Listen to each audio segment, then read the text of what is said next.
मेरे पास टाटा नैनो है। देखिए इसका जो चेक लाइट है बिलिंग करता है, ऊपर से जो टेम्परेचर लाइट है वो भी बिलिंग करता है।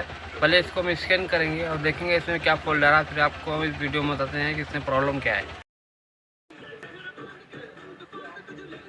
दोस्तों देखिए हमने स्कैन किया है तो P0300 आ रहा है, रैंडम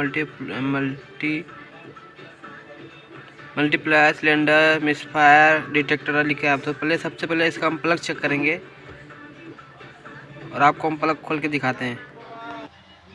देखिए दोस्तों पीछे इधर इसका प्लग आता है, 2 सिलेंडर की गाड़ी है।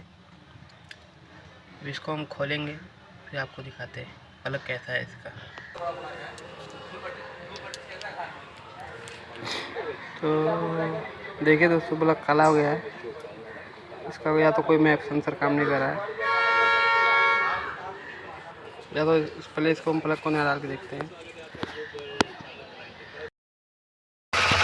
तो दोस्तों इसका जो ये 1 नंबर इंजेक्टर है, ये चौकअप था, हमने इसको खोल के क्लीन किया और साफ़ हो गया।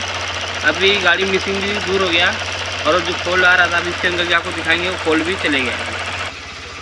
देखिए अभी नो फोल्ड डेटा लिख के आ रहा है दोस्तों, अभी कोई फोल्ड नहीं है। और ये देखिए चेक लाइट भी चली गई दोस्तों, और इसमें प्रॉब्लम कुछ नहीं था, खाली इसका प्लग विलग खोल के साफ किया और 1 नंबर इंजेक्टर एकदम मट्टी से भरा हुआ था, उसको खोल के क्लीन किया पूरा, और उसको पेट्रोल नहीं मिल रहा था, इसलिए प्लग काला हो जा रहा था।